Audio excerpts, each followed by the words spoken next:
Olá, boa noite. Meu nome é Tiago e hoje eu vim aqui entrevistar o Edivan, que é um geógrafo e trabalha como gestor em justiça socioambiental, né, para falar um pouquinho sobre justiça ambiental. É, pode, passa a palavra para você. Boa noite a todos. Boa noite, Tiago. É Boa- muito bom a iniciativa de vocês de quererem se aprofundar nesse tema da justiça socioambiental, que é um tema que está vivo, né? Tá tocando as nossas vidas, né? Tá começando a incomodar mais gente, né? Até pouco tempo atrás isso era considerado utopia, né? Papo de bicho-grilo, né? Coisa de gente muito utópica, né? Sonhadores. Hoje, muitas das coisas que a gente vem falando há 20, 30 anos, infelizmente, hoje estão se concretizando cada vez mais, impactando a vida das pessoas, e justamente as pessoas mais vulneráveis. Por isso, o termo justiça socioambiental. Meu nome é Edivan Fulgêncio, sou geógrafo aqui do Rio de Janeiro, moro e atuo na Zona Oeste, sou professor de geografia, desde o ensino básico até as universidades. Sou gestor ambiental, sou responsável pelas unidades de conservação, área de relevante interesse da Floresta da Posse, que pega de Campo Grande a Santíssimo, e responsável também pela área de proteção ambiental das serras de Inhoaíba, Cantagalo e Santa Eugênia, que pega uma grande região aqui na Zona Oeste, que vai de Campo Grande a Santa Cruz, passando por Guaratiba, Paciência, Cosmos e Inhoaíba. Uhum. É, e sobre a questão da justiça ambiental, é, eu trouxe aqui algumas perguntas. É, Certo. a primeira delas é: quais os casos de injustiça ambiental foram mais marcantes para você? Então, o termo de justiça socioambiental, muita gente acha que ele é novo, mas ele não é tão novo assim. Na realidade brasileira, as pessoas estão falando mais desse termo agora, mas nos Estados Unidos, desde a década de 70, na onda da luta pelos direitos civis de negros, mulheres, já se falava em justiça ambiental, porque na industrialização, os principais conglomerados industriais, por serem à época muito perigosos para a saúde humana, emitiam fumaça, emitiam efluentes líquidos perigosos, emitiam esgoto, contaminavam ar. E aí esses grandes conglomerados industriais, seja na terra ou no mar, ou mesmo impactando no ar, eles eram sempre levados para as periferias, e Uhum, nunca eram nos centros das cidades, nas áreas consideradas de alto poder aquisitivo. Então, era visível que, já que tem risco para a saúde, vamos colocar esses processos industriais, esses processos comerciais nas áreas mais pobres e mais vulneráveis, né? Então, desde aquela época, desde a década de 70, sobretudo nos Estados Unidos, mas aos poucos foi se espalhando pelo mundo, esse conceito de justiça socioambiental. Injustiça, né? Porque você não tem lógica você só fazer empreendimento numa determinada área, principalmente por ele ser um empreendimento de risco à vida. Fica muito claro que você não estava tendo o mesmo cuidado com a vida daquelas pessoas que tinha com a vida de pessoas em outras localidades. Esse conceito de injustiça socioambiental, se você aliar que, sobretudo nos países capitalistas, onde as oportunidades são menores para negros, mulheres, pessoas em periferias, jovens, sobretudo das classes mais baixas, evoluiu para um conceito mais novo que nós estamos adotando, que é do racismo ambiental ou racismo territorial, que é muito parecido, é muito próximo. Mas a gente tem usado o racismo ambiental porque acaba afetando mais as comunidades negras, né? Porque as comunidades negras acabam estando normalmente, por causa da exclusão histórica, do racismo estrutural histórico, uhum. estando nessas áreas mais vulneráveis em maior quantidade. Hum, E aí, aqui no Rio, aqui na Zona Oeste, a gente tem alguns casos importantes, né? Tem o caso da, hoje, Ternium, antiga CSA, né? Que é uma indústria alemã, não foi autorizado o funcionamento dela na Alemanha, olha só que interessante, veio uhum, funcionar no Brasil, numa área periférica nossa, que é na Baía de Sepetiba, uhum, pegando parte dela o território de Santa Cruz, e ela emite no seu processo industrial sulfato de prata, e é altamente poluente e traz risco à vida das pessoas, inclusive tendo sido causador de morte lá na região de Santa Cruz. É, Inclusive, uma das pessoas que morreu, as pessoas, os parentes, os vizinhos dessa pessoa, fundou um coletivo para atuar junto, para trabalhar contra a TKCS, a hoje Eternium, é o coletivo Marta Trindade. Marta Trindade era uma enfermeira que morava em Santa Cruz e, por causa do processo químico da chuva de prata, ela veio a falecer, né, com problemas pulmonares. Esse foi um problema muito grande que na Zona Oeste ainda acontece. E a gente tem os problemas, por exemplo, de deslizamentos de encostas, né, muito importantes nas periferias da cidade do Rio de Janeiro. E aqui na Zona Oeste, os nossos rios, com os que eram navegáveis e até produziam alimento até pouco tempo atrás, hoje, com a degradação, né, das suas margens e das suas águas, todo verão eles enchem, causando morte e destruição na Zona Oeste. São os principais casos que nós temos uhum, hoje de injustiças socioambientais que trazem morte e muita tristeza aí para a Zona Oeste. uhum, entendi. É, e quais esses efeitos que a injustiça ambiental causa na população, eles são extremamente presentes, né? Porque, por exemplo, eu não tenho certeza se pode ser considerado, mas essas chuvas que tiveram no início do ano, muitas delas afetam várias dessas regiões de periferia, pelo menos aqui na Zona Norte, né? Que eu antes eu era morador do Complexo do Alemão, né? E lá sempre teve essa questão de no início do ano ter essas questões de muitas chuvas e as pessoas perderem tudo dentro de suas casas, né? E também há pouco tempo eu era morador da Pavuna. E teve até um caso do metrô ele parar e quebrar o muro do metrô e de muitas outras pessoas perderem seus bens, o local de trabalho ser comprometido, né? E é muito triste ver, né, esses efeitos que causam na população, né? Sim, você falou do Rio Pavuna, eu morei ali na Fazenda Botafogo, à beira do Rio Acari. O Rio Acari também, nessa mesma ocasião, também encheu, também, infelizmente, tivemos mortes, né? Tivemos Sim. pessoas perdendo suas casas. E como tudo está interligado, esses rios que desembocam aí na Baía de Guanabara, passando por Pavuna, Acari, e até partes ali da Penha, Cordovil, partes ali vindo, alguma coisa do Complexo do Alemão, desaguando na Baía de Guanabara, mas no caso de Pavuna e Acari, esses rios nascem aqui na Zona Oeste, no Uhum, Complexo da Pedra Branca. E aí a degradação dos rios ao longo da metrópole, né, ao longo da Avenida Brasil, ao longo das comunidades, vai fazendo, vai carreando lixo, é, já faz como geógrafo, a gente sabe que já tem o transporte de sedimento natural do rio, né?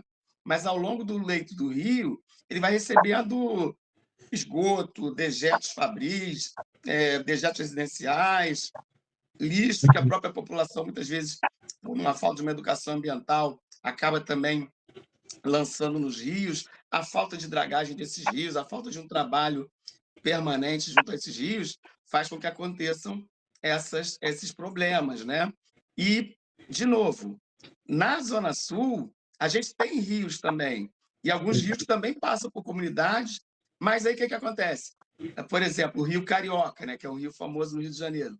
Ele vem daquela região ali de Santa Teresa, pega águas do Cosme Velho, águas da Floresta da Tijuca, chegou a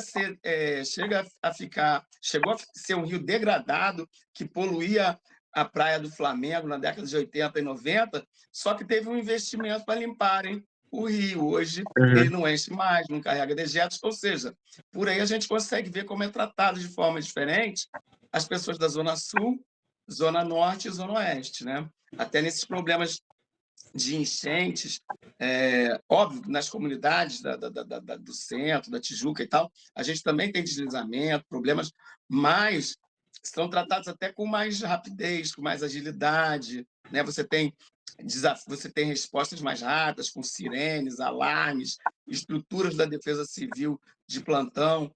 A Zona Oeste e a Zona Norte já são mais negligenciadas, né? Uhum. Nesse sentido. Então, é esse o contexto mesmo de injustiça ambiental. E, de novo, quando a gente cruza a isso a questão racial, que a maior parte das pessoas que tem habitação precária, que tem moradia precária, você vai ver no recorte que são pardos e negros, aí você vai ver que isso também é um racismo ambiental, um racismo territorial. E como o racismo, a injustiça ambiental, ela também tem o lado estrutural e o lado do preconceito. Porque daqui a pouco você começa a não ser empregado porque você mora em área de risco. Aí o Uhum. teu patrão não quer que, choveu, o cara vai perder tudo em casa, vai ficar em casa limpando, chorando, procurando Uhum. fazer novos móveis, então não vou ter esse empregado. Então, hoje em dia já acontece isso, de as pessoas não serem nem empregadas porque moram em área de risco, moram em área que pode ser alagada, a empresa não quer se comprometer também. O meu empregado perdeu tudo, eu, como empresa, o certo seria apoiar. Então, as empresas não querem. Então, acontecem já muitas injustiças socioambientais, até veladas, estruturais, sem que isso seja percebido. Uhum. E agora, quais seriam os maiores desafios para a gente enfrentar essas injustiças ambientais? Tem dois desafios grandes, né, que pega os dois atores principais. Os dois atores principais é comunidades e governos. Nas comunidades, a gente tem que fazer duas coisas: mobilizar as pessoas e educação ambiental. Educação ambiental, tanto educação popular, a própria população se conscientizando e fazendo grupos de cada vez mais se conscientizarem, como também uma educação ambiental estruturada pelo governo, com disciplina nas escolas. Do mesmo jeito que, por exemplo, a gente teve agora incidente de terremoto em Taiwan, teve incidente no início do ano de terremoto no Japão. As pessoas já sabem o que fazer na hora dos desastres naturais lá. A gente vai, conforme está aumentando essa problemática ambiental, a gente vai precisar treinar as pessoas para saberem reconhecer os momentos de saírem de casa, como que vão atuar com as suas comunidades, onde pode morar, onde não pode morar, o que pode plantar, o que pode ou não deixar na encosta. Quer ver um exemplo simples? Se você mora numa comunidade que é alta e é dia de, por exemplo, de passar o lixeiro, você não pode, já que está chovendo, você botar o saquinho para o lixeiro passar. Porque se chover e o lixeiro não tiver passado, aquele saquinho que você Uhum. botou corretamente para ser recolhido lixo, ele vai ser levado, vai ser carregado pela chuva. Então, Uhum. essas coisas mínimas, sendo ensinadas para a população, vão ajudar a evitar problemas. Mas isso é o básico, né? Agora, do ponto de vista político, a gente tem, enquanto cidadãos, identificar os políticos que realmente estão preocupados com essa pauta, passar a votar neles e se aproximar deles e exigir as políticas públicas para essa questão da justiça ambiental. Ou Uhum. seja, organizarmos e exigir dos políticos, né? Exigir dos poderes constituídos. E é até interessante essa questão da educação ambiental, porque mesmo eu, desde pequeno, já tive essa questão da educação ambiental. Só que muitas das vezes, né, recentemente, a gente analisando as pessoas da escola e as pessoas que a gente convive, a gente percebeu que não tem um conhecimento muito amplo sobre, por exemplo, o descarte correto de lixo, como você citou. Porque, por exemplo, a gente estava vendo em biologia sucessões ecológicas. né? E viu que essa questão de deslizamento de terra pode, causado pela chuva, pode causar a perda daquele solo para é possível de morar para sempre, porque ele foi preparado ali, ele teve toda uma estruturação ali, né? E pode acabar gerando essa perda para sempre, né? E uma coisa que a gente vê muito é o descarte de óleo da forma errada, né? E eu estava estudando isso recentemente e a gente viu que o óleo ele é o responsável por vários danos que envolvem a chuva, porque ele entope o esgoto, aí ele evapora, aí ele chove, aí aumenta a quantidade de lixo, polui o mar e é, vira uma bola de neve gigantesca por causa desse descarte incorreto, né? E sobre os políticos é muito importante também, né, essa questão de procurar as políticas públicas corretas para poder auxiliar as pessoas mais afetadas por essas situações de risco, né? Porque eu até estava questionando isso recentemente sobre essa questão das chuvas, porque é, olhando assim, eu sempre percebi que toda vez no início do ano tem essas chuvas fortes e sempre acontecem as mesmas coisas, as pessoas perdem tudo, não tem um preparo, aí alagamentos, enchentes, mortes, né? E a gente não tem esse preparo para lidar com isso, né? Com a chuva, que nem por exemplo, o Japão tem para lidar com os terremotos. E é muito interessante essa parte e importante, né, saber essa questão, tanto da educação ambiental quanto das políticas públicas, né, que são envolvidas nessas questões. Sim.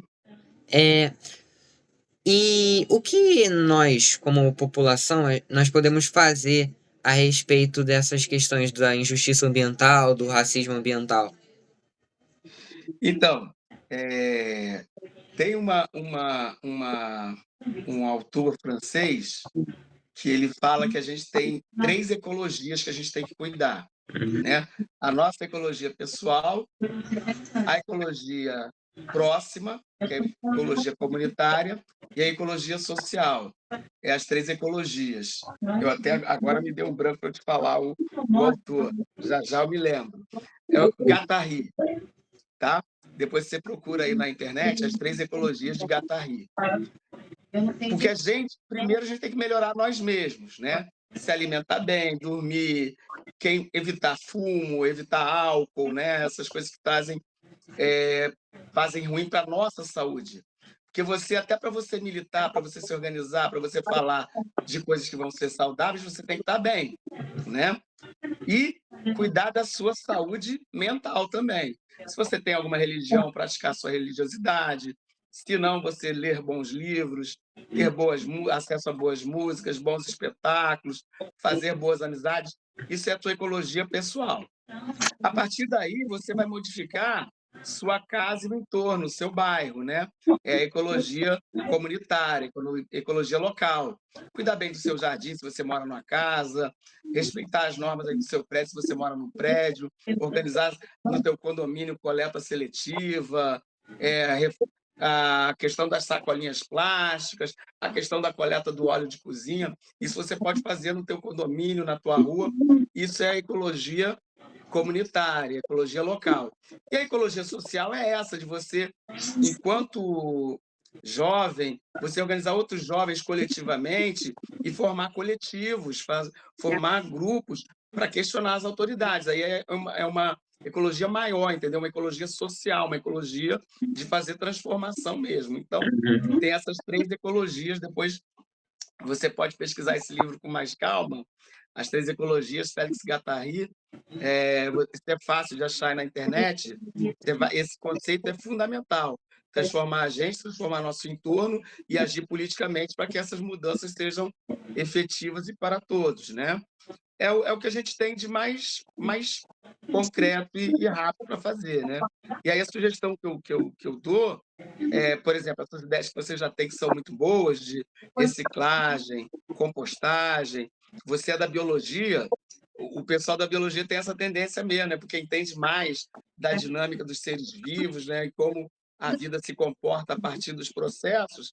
Então, de repente, a partir do teu grupo mesmo de pesquisa, dos teus colegas, vocês formarem coletivos e usar os meios de comunicação atuais, aí, as mídias virtuais, né, Uhum. a internet, para divulgar os trabalhos de vocês, chamar mais gente, fazer mutirões de limpeza, mas sempre lembrando, tem essas 3 esferas, né? Você faz a tua parte, cuida de você, cuida do teu entorno, mas também sempre exigindo que a coisa seja efetiva, a política pública, que é isso que vai transformar as coisas maiores, né? A gente, por mais que a gente tenha uma força de mobilização muito grande, hoje os eventos naturais, eles têm uma dimensão, uma escala enorme. Então precisa de ter política pública de resposta. Uhum. Então, Tiago, quando eu era da tua idade, as enchentes no Rio de Janeiro era tipo assim, teve uma grande enchente em 1967, ela é histórica. Ela a o maciço lá onde tem o Cristo Redentor virou cachoeira, então alagou o Cosme Velho, alagou a Zona Sul, Jardim Botânico, isso em 1967. Depois foi ter outra em 88, 20 anos depois, foi ter uma outra enchente horrorosa, que morreu muita gente, alagou a Avenida Brasil, alagou comunidades inteiras.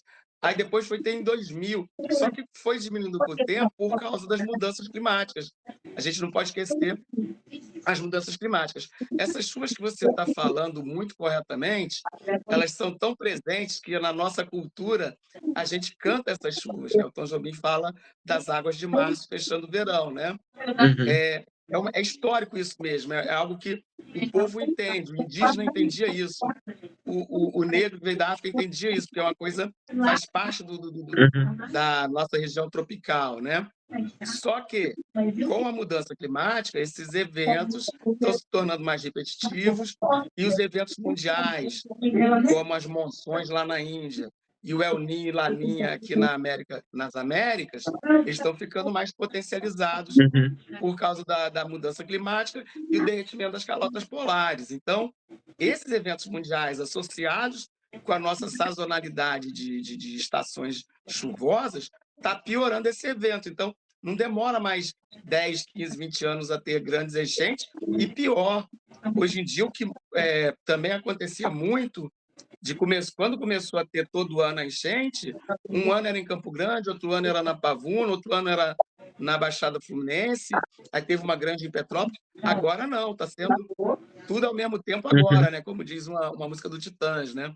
Então, fica até difícil para dar respostas imediatas, até mesmo para as autoridades, porque é tudo acontecendo em muitos lugares ao mesmo tempo, né? Uhum. Então, é necessário ter uma política mesmo mais elaborada, as pessoas vão precisar chamar os cientistas para conversar, né?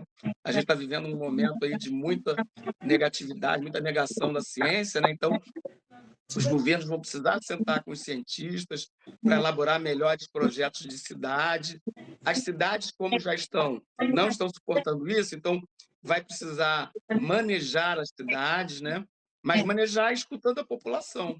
Você não pode chegar numa população e porque ela está numa área de risco, chegar lá, meter a draga, jogar o barraco da pessoa no chão sem respeitar o sentimento, o afeto, a noção de pertencimento àquele lugar. Então tem que chamar a comunidade, conversar. Se vai fazer remoções mesmo, conversar com as comunidades, porque tem que tentar levar todo mundo junto para o mesmo lugar. Porque as pessoas gostam de estar junto, elas têm história junto. Então, tem toda uma série de medidas e políticas que precisa ser conversado com a população, não pode ser imposto, tem que ser negociado, conversado ao longo do tempo, né? E a nossa população, geralmente, quando entende, quando é convencida das coisas, ela costuma dar boas respostas, né? Uhum. Haja vista as campanhas aí de ajuda, né? Mas o nosso político é que eles têm ideias mirabolantes, muitas vezes ineficazes, e saem atropelando as pessoas sem conversar, né? Uhum. Sim, sim. E, assim, essas questões são muito importantes, né? Tanto para nós como população, porque a gente meio que às vezes sofre aquilo e sofre aquilo e não. Como é que eu posso dizer? e não sabe quais são as consequências que aquilo tem na nossa vida, né? Por exemplo, eu faço um. Oi? Oi? Perdão. Oi, Não consegui ouvir, acho que eu estava mutado. eu estava com o microfone desligado um tempinho. Ficou desligado um tempo meu microfone. Sim, assim, entendi. E assim, eu faço um trabalho sobre qualidade do ar, né? E assim, tem várias consequências a poluição do ar e muitas vezes a gente não sabe, não tem ciência sobre o que isso causa na nossa vida, né? Então, realmente, a gente tem que tomar cuidado com essas questões e encontrar, né, soluções viáveis e práticas para ajudar a gente a passar por essas circunstâncias difíceis, né? Sobre qualidade do ar, você pode procurar esse pessoal, o coletivo Marta Trindade, depois eu posso até te dar o contato deles, se você quiser até usar nessa tua pesquisa agora, para Uhum, conversar com as meninas, porque eles estão desenvolvendo lá, olha que interessante, através de um patrocínio da Casa Fluminense, que é uma ONG que fomenta projetos contra a injustiça climática aqui no Rio de Janeiro, eles estão desenvolvendo o próprio coletivo Marta Trindade, eles desenvolveram umas meninas lá que são pesquisadoras, uma menina da física, tem uma bióloga também. Eles desenvolveram um equipamento lá, porque a TKCS, né, ela dá para o governo alguns indicadores para dizer que a qualidade do ar está boa. Eu botei filtro nas minhas chaminés, enfim. uhum, Só que as pessoas vivem lá e sabem que aquilo não é tão verdadeiro assim e nem sim. com aquele nível de acurácia, né? Aí eles fizeram, eles desenvolveram um equipamento próprio deles e eles estão medindo eles mesmos a qualidade do ar lá na região da Término. Seria uma boa você talvez usar isso como um caso Uhum, um caso de uso, né? Um, uma demonstração da tua pesquisa, né? uhum. Seria legal. Então, depois posso te passar aí o contato Sim, das sim. meninas para você entrar em contato com elas e talvez até ir lá verificar como é que funciona isso, Uhum, que é bem interessante lá. entendi. Nossa, agradeceria muito. Enfim, muito obrigado por conversar um pouco sobre essas questões importantíssimas para a nossa sociedade, né?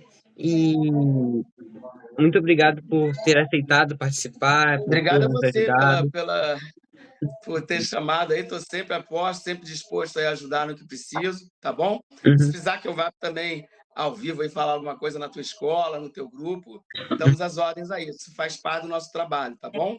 tá bom. E parabéns aí pelas iniciativas aí, pela consciência ambiental. Uhum, Vocês vão ter que desfazer muitas das coisas que, infelizmente, a minha geração deixou aí de legado, né? uhum. Muito obrigado. Valeu, Tiago. Um Valeu. abraço. Boa sorte aí nos seus estudos. Uhum. Tudo de bom. Sucesso.